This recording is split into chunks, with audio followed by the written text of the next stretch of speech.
Assalamualaikum warahmatullahi wabarakatuh. Alhamdulillahirabbil alamin. Wassalatu wassalamu ala asrofil anbiya'i wal mursalin Sayyidina wa habibina wa syafi'ina wa maulana Muhammadin wa ala alihi wa sahbihi ajma'in, amma ba'du.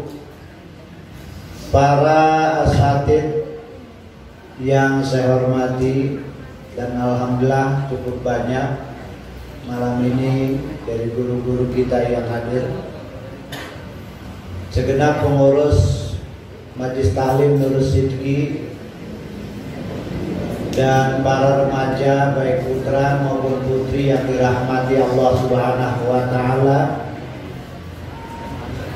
Alhamdulillah pada malam ini Majelis Ta'lim Nurus Sidki dapat dibuka kembali setelah beberapa bulan tawakuf karena pandemi COVID-19 dan juga memasuki bulan suci Ramadan dan Idul Fitri.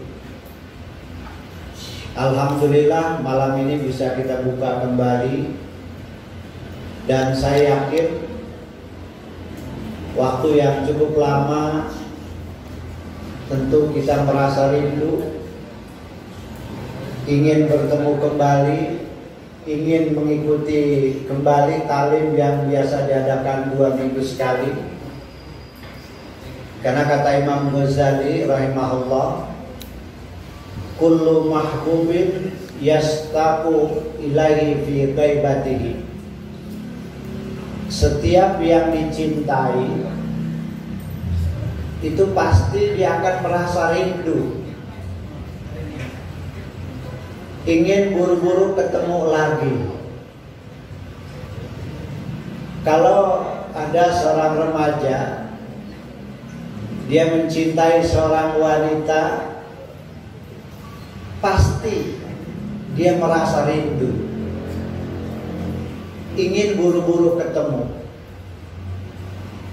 Kalau memang betul-betul dia sudah cinta. Orang yang sudah cinta kepada majelis taklim, pengajian,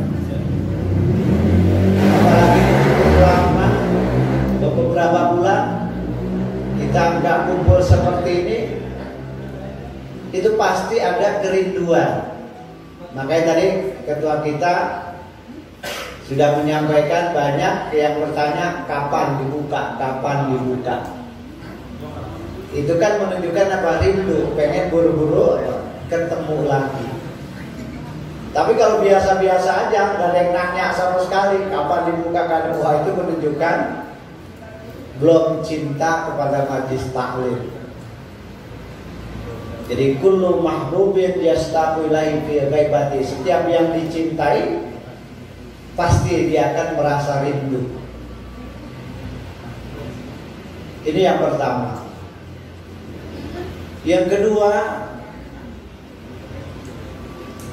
dengan hadirnya kita menghadiri majelis taklim, majelis ilmu, ini ibarat pohon yang tadinya sudah agak layu, kemudian disiram, dikasih pupuk sehingga dia menjadi lebih subur lagi, tumbuhnya lebih segar lagi. Kenapa? Karena baru saja disiram, dikasih pupuk. Begitu juga kita, orang yang menghadiri majelis-majelis taklim, kita mendengarkan nasihat-nasihat dari guru-guru kita, itu ibarat pohon tuh disiram, dikasih pupuk, sehingga yang tadinya agak malas, lemes dalam menjalankan ibadah kepada Allah bisa bangkit kembali. Man lam yasma'il mau'idha salasa ayamin mata qalbuh. Orang yang gak dengar nasihat 3 hari saja, 3 hari gak dengar nasihat, mata qalbuh, hatinya itu mati, gak ada semangat, lemes, males. Itu tanda-tanda hati yang mati. Tetapi dengan rajinnya kita menghadiri majlis-majlis ilmu, mendengarkan nasihat-nasihat agama, nanti akan bangkit kembali semangat dalam menjalankan kewajiban kita kepada Allah Subhanahu wa Ta'ala. Atau ibarat HP, ngaji itu ngecas iman. Jadi iman itu perlu dicas juga supaya terus semangat, memberikan dorongan yang kuat. Coba kalau kita punya HP nggak dicas, redup, gelap. Tapi begitu dicas, wah, ya cahayanya lebih kuat. Nah, iman kita pun perlu dicas melalui majlis-majlis taklim ini, berarti mengecas iman kita. Sehingga nanti dorongan untuk melakukan amal soleh semakin kuat. Kenapa? Imannya baru saja diisi. Nah, ini diantara hikmah kita, di samping tentunya memang kewajiban kita. Thalabul ilmi faridatun ala kulli muslimin wa muslimah. Memang kewajiban menuntut ilmu, ya kewajiban bagi setiap muslim, baik laki maupun perempuan. Namun hikmah di balik itu banyak sekali. Di antaranya tadi dia untuk membangkitkan semangat kita, menguatkan iman kita, menambah iman kita, yaitu melalui thalabul ilmi. Apalagi ya generasi muda ini yang menjadi tumpuan bangsa kita. Inna fiyadi subhan amrul ummah. Sesungguhnya di tangan pemuda lah urusan umat. Jadi bagaimana Islam ke depan itu tergantung kepada para pemudanya. Bagaimana bangsa Indonesia ini ke depan tergantung kepada para remajanya.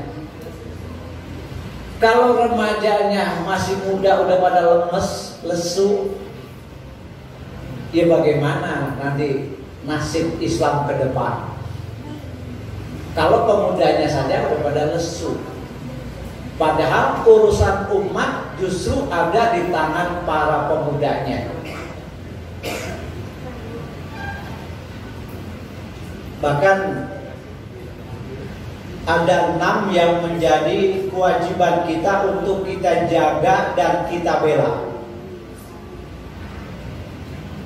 Dan ini yang 6 ini merupakan maqasidus syariah, tujuan yang mendasar dari syariat agama kita.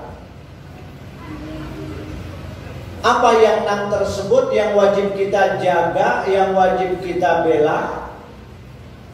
Disebut dalam syair, wahid judinin wa nafsin malin nasab wa mislu aqlun wa irdun qad wajab. Wahid judinin, yang pertama kita berkewajiban menjaga agama kita. Bagi setiap muslim berkewajiban dia menjaga agamanya. Siapa lagi yang harus menjaga kalau bukan kita? Orang punya harta saja itu menjaganya berlapis. Cuman harta, padahal cuma membawa kebahagiaan dunia aja. Akhirat belum tentu. Tapi menjaganya itu berlapis. Coba orang punya berlian, bagaimana dia menyimpannya? Ditaruh dalam kotak. Kotaknya dikasih gembok. Udah dikasih gembok, ditaruh dalam lemari. Lemarinya juga dikasih gembok, dikasih kunci. Udah ditaruh dalam lemari, lalu lemarinya ditaruh dalam kamar. Kamarnya juga dikunci. Udah di dalam kamar, berada dalam satu rumah, rumahnya juga dikunci. Udah rumahnya dikunci, dikelilingin pagar, pakai pintu gerbangnya juga dikasih kunci. Belum cukup, di situ pakai satpam. Udah ada satpam belum cukup, pakai anjing. Udah ada anjing belum cukup, kadang-kadang pagarnya dialirin strum. Udah dialirin strum belum cukup, pakai CCTV. Coba bayangkan, cuman punya harta, menjaganya berlapis-lapis. Giliran agama, masa bodoh. Padahal agama ini justru yang akan menyelamatkan kita, bukan cuma dunia saja, ya sampai akhirat. Mestinya kalau dunia saja menjaganya seperti itu, apalagi agama yang mestinya lebih lagi dari itu. Nah, tentu ini kan yang ada di garda terdepan, ya anak-anak muda. Bahkan bukan cuma sekedar kita menjaga, kita juga wajib membela agama kita. Tidak mungkin orang-orang di luar Islam yang akan membela Islam. Yang membela Islam pasti orang Islam. Makanya ya pemuda-pemudanya ini yang akan ada di garda paling depan untuk membela Islam. Man lam yahtama bi amril muslimin falaisa minhum. Orang yang gak peduli terhadap ajaran Islam, dia bukan orang Islam. Itu Nabi mengatakan demikian. Jadi kalau ada orang Islam mengaku beragama Islam tapi masa bodoh terhadap ajaran Islam, dia bukan orang Islam. Kalau dia orang Islam pasti peduli terhadap ajaran agamanya. Kita ini Bapak sekalian, ini kelemahan kita. Kita ini hanya disibukkan urusan pribadi masing-masing. Sehingga yang menyangkut agama masa bodoh. Kenapa? Habis disibukkan apa? Keperluan dirinya sendiri. Pada ada masalah yang lebih besar, masalah agama, dia masa bodoh. Wah, ini berbahaya. Kalau begini terus, kalau orang masa bodoh terhadap ajaran agamanya, tidak mustahil nanti di Indonesia tinggal namanya saja. Yang tadinya mayoritas, karena memang umat mereka peduli terhadap ajaran agama, bisa saja Islam di Indonesia tinggal namanya saja. Nauzubillah. Nah, makanya lebih-lebih ini pemudanya yang harus tampil paling depan kalau untuk membela Islam. Jangan orang-orang yang memperjuangkan Islam, Pak, kakek-kakek sama nenek-nenek. Ya Allah, sedih kita. Ya, yang memperjuangkan Islam ada semua kakek-kakek sama nenek-nenek. Lah anak mudanya kemana? Ngeri kalau seperti itu. Jadi anak muda ini yang menjadi tumpuan utama yang harus ada di garis terdepan. Untuk apa? Membela Islam. Memang kita tadi itu wahid judinin. Memang kita berkewajiban untuk membela agama kita sendiri. Dan modal yang paling mendasar agar perjuangan kita itu jadi kuat, kekompakan. Tadi ketua kita tuh, Saudara Rangga udah menyinggung, ya, mengajak biar kompak. Emang benar. Kalau kompak yang berat akan menjadi enteng. Tapi kalau ditanganin satu orang saja, ketua saja, oh, Masya Allah, ya, berat. Tapi kalau bersama-sama, akan menjadi enteng. Ada pepatah begini, maksud hati ingin memeluk gunung, apa daya tangan tak sampai. Pengennya sih memeluk gunung, tapi kalau yang memeluk satu orang, kepeluk nggak tuh? Dia sendirian peluknya, nggak bakalan bisa. Tapi kalau maksud hati ingin memeluk gunung, supaya gunung kepeluk, ayo sama-sama nih, ya, remaja Kota Depok membentangkan tangan, semuanya. Oh mungkin gunungnya kurang gede, bisa kurang gede tuh, kenapa? Habis banyak nih orang yang membentangkan tangan bersama-sama, oh itu akan kepeluk. Kenapa? Bersama-sama.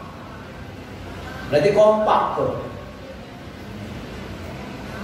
Al-ittihadu quwwatun wal furqatu azabun. Bersatu kita kuat, bercerai-berai kita akan runtuh. Bersatu kita kuat, bercerai-berai akan runtuh, akan hancur. Sapu lidi, ya. Sapu lidi walaupun kecil Pak, kalau dia bersatu susah untuk kita patahkan. Kenapa bersatu? Padahal kecil-kecil. Tapi kalau dia berserakan di mana-mana sendiri-sendiri, gampang sekali itu untuk mematahkannya. Ini jari-jari tangan kita nih, ya, ada ibu jari tunjuk, jari tengah, jari manis, kelingking, ada yang gede, ada yang jangkung, ada yang kecil. Kalau dia berdiri sendiri-sendiri, bekerja sendiri-sendiri, ini ibu jari walaupun dia paling besar, ya, kalau dia sendiri nasi sepiring mungkin seminggu belum habis tuh, di sendirian, ya. Tapi kalau dia bersatu, nih bersatu, berlima, oh satu nampan tuh paling berapa kali suap tuh, ya, bersatu. Ini jempol bisa nggak mematahkan meja? Nggak bisa kalau sendiri walaupun gede banget. Coba kalau dia berkumpul bersama begini, akan mudah mempunyai kekuatan dengan sebab dia bersatu. Makanya ini yang harus disadari betul oleh kita selaku umat Islam, bahwa ingin kuat perjuangan kita harus kompak, harus bersatu. Makanya Nabi menggambarkan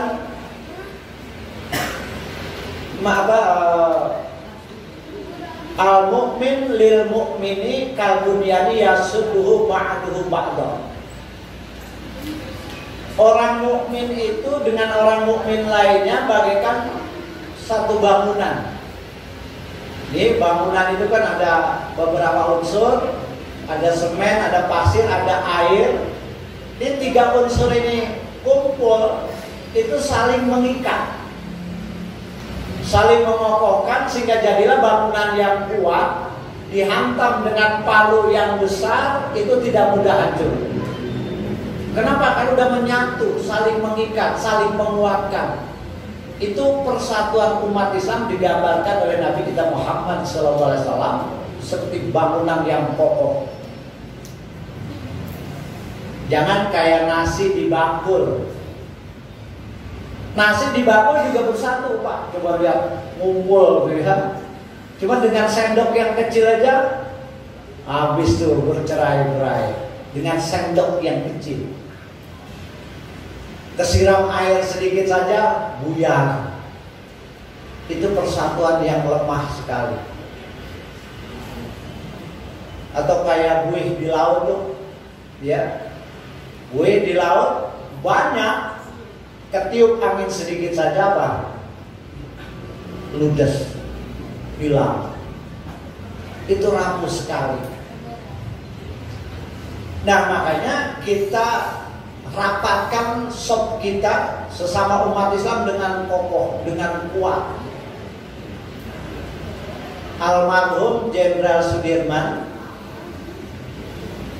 Beliau mengatakan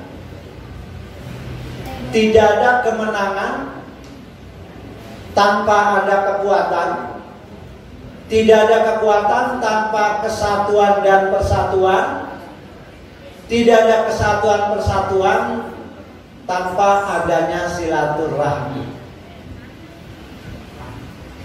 Dengan silaturahmi kita saling berkunjung, saling bertemu dengan mengesampingkan perbedaan yang tidak prinsip, nanti akan melahirkan kesatuan dan persatuan. Kalau kesatuan persatuan terwujud akan melahirkan kekuatan. Kalau Islam kuat, Islam akan jaya. Jadi dilandasi dengan silaturahmi dulu. Kita mau bersilaturahmi, berkumpul. Udah masalah yang tidak prinsip disingkirkan dulu. Kalau enggak, ya sulit kita untuk bisa mewujudkan satu kesatuan persatuan. Sampingkan dulu perbedaan pendapat yang tidak prinsip. Nanti akan melahirkan kekuatan. Kalau Islam kuat, Islam akan jaya.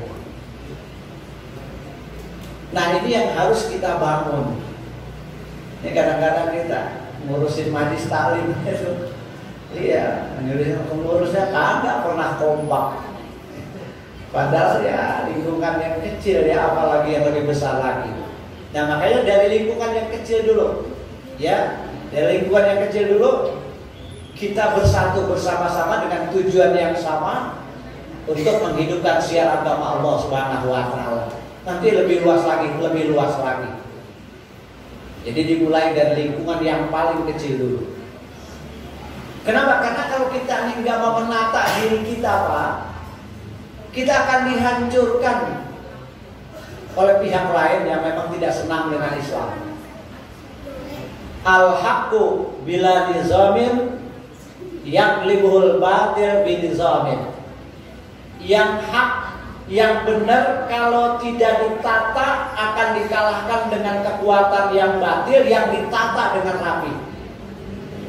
Biar nih kita mayoritas, umat Islam di Indonesia mayoritas yang paling banyak, tetapi kita tidak mau menata diri kita, tidak mau merapatkan barisan kita. Oh, kita akan dikalahkan dengan kekuatan yang batil.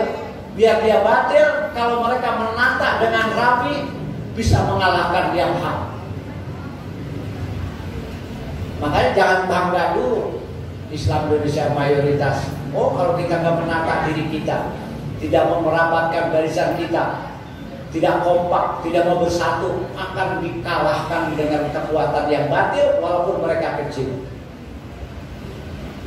Nah, ini yang harus, ya, sekali lagi harus kita sadari betul.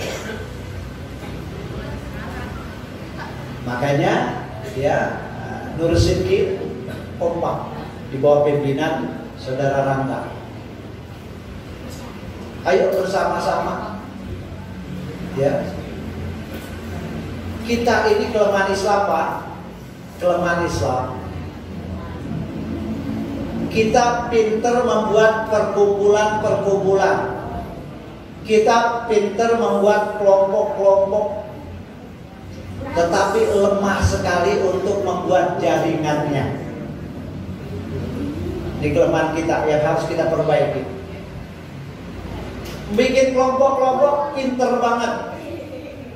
Coba ada perkumpulan keluarga, ada perkumpulan warga, ada perkumpulan majlis taklim, ada perkumpulan yang majlis taklim, ada pengajian-pengajian yang ada di masjid-masjid. Itu hampir setiap masjid pasti ada majlis taklimnya, ada pengajiannya. Itu kan bukan kelompok-kelompok, ya. Tetapi kita tidak pandai membuat jaringannya, sehingga kelompok-kelompok itu berdiri sendiri. Masjid ini taklimnya ya udah berdiri sendiri, di sana ya udah berdiri sendiri, di sana berdiri sendiri. Ya jadinya lemah, ya. Jadi lemah. Makanya supaya kuat, ini biar biar ada jaringannya. Sarang laba-laba ya, sarang laba-laba itu walaupun lemah banget Pak Jawa, itu lemah sekali tuh, tapi dia jaringannya cakep. Jaringannya dari satu titik menghubungkan ke titik yang lain, sehingga terhubung semua. Jaringannya bagus, sehingga ketika belalang masuk perangkap situ, semuanya bergetar. Semuanya itu berkena, ada jaringannya. Begitu bergetar, ya semua keluar, langsung dimangsa, berhasil. Padahal lemah, tapi karena jaringannya ini bagus, ya itu mudah sekali untuk merekam mangsanya. Nah, kita ini memang pinter membuat kelompok-kelompok. Majlis taklim aja nih, kalau ini kan cukup banyak sekali. Belum di masjid-masjid, belum di luar itu. Tapi semua berdiri sendiri. Belum ada jaringannya. Makanya ini yang harus kita wujudkan. Nah, kalau jaringannya sudah bagus, nah insya Allah nanti perjuangan Islam itu akan berhasil. Jadi nggak bisa berdiri sendiri, nggak bisa. Maka ini anak-anak muda ini yang diharapkan yang menjadi garda terdepan, ya, untuk menyampaikan aspirasi Islam yang anak mudanya. Jadi nggak bisa kita masa bodoh, hanya disibukkan keperluan dirinya saja, masalah agama pada acuh semua. Aduh, ngeri. Tidak mustahil nanti Islam di Indonesia tinggal nama saja. Kenapa? Karena jelas orang-orang luar Islam itu mencari bagaimana caranya, ya, supaya Islam ini tidak terus berkembang. Pasti musuh-musuh Islam itu berusaha ke sana. Nah, kita wajib menjaga dan mempertahankannya. Caranya bagaimana? Kompak. Kita harus buat jaringan dari satu majlis ke majlis yang lain. Nah, itu yang pertama. Jadi wahid zudinin, dalam rangka kita menjaga dan membela agama kita. Yang kedua, kewajiban yang sangat mendasar, yaitu wanafsin. Kita wajib menjaga diri kita masing-masing. Itu wajib. Qad wajib. Wajib melindungi diri kita dari segala macam bahaya. Baik dari kita tahu lagi, yang satu lagi di samping memang itu berkewajiban juga kita melindungi diri kita dari bahaya penyakit. Nah, kalau yang memahami itu ya paham, oh iya, ini dalam rangka juga apa? Kita cukup salat zuhur, ya. Kenapa? Karena dalam rangka untuk tidak atau untuk memutus penyebaran COVID-19. Karena setiap orang muslim wajib nafsin, wajib melindungi apa? Dirinya. Wajib menjaga diri kita, itu harus kita pahami. Jadi jangan cuma wajib, memang betul, cuma ada sisi lainnya juga bahwa kita juga berkewajiban untuk melindungi diri kita. Makanya kata Nabi,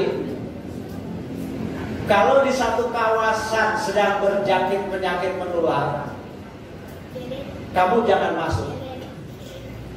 Artinya apa? Ya ikhtiar, usaha supaya kita tidak kena, jangan masuk ke situ.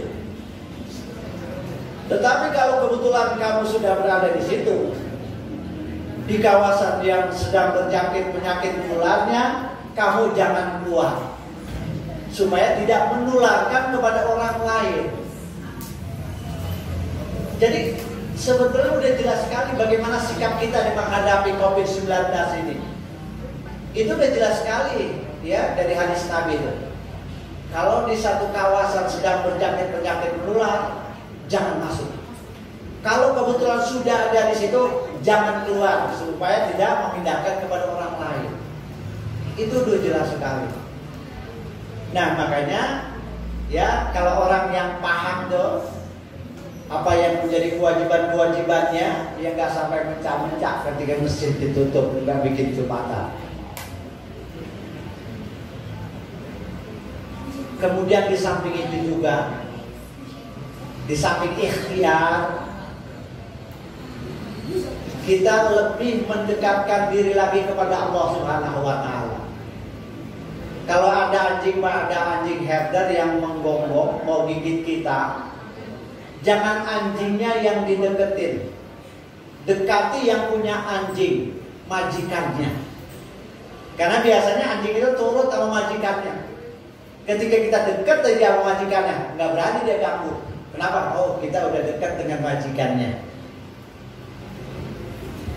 Wabah penyakit COVID-19 ini, siapa pemiliknya?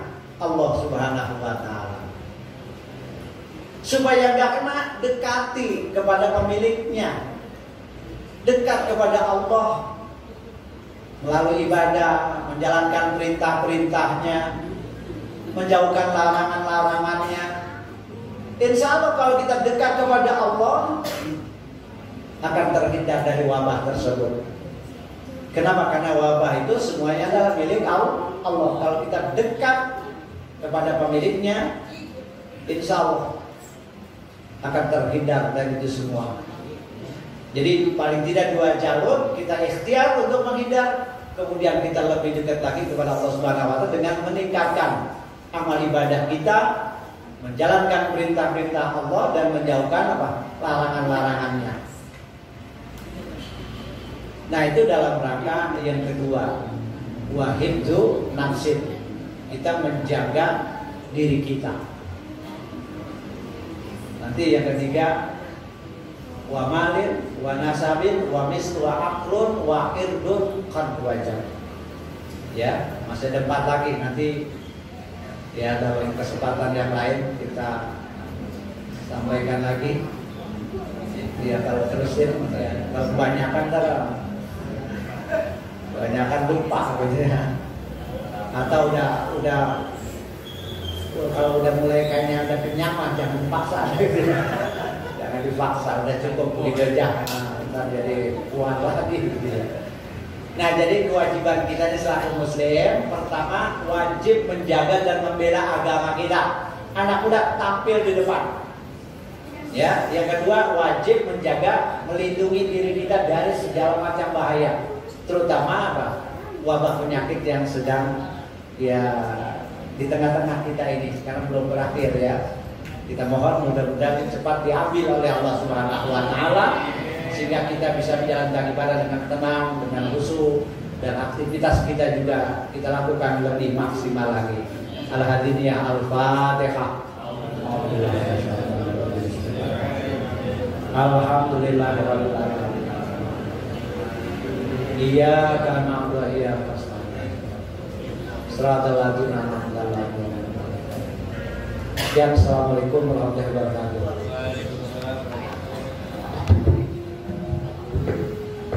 Alhamdulillah, bersama-sama kita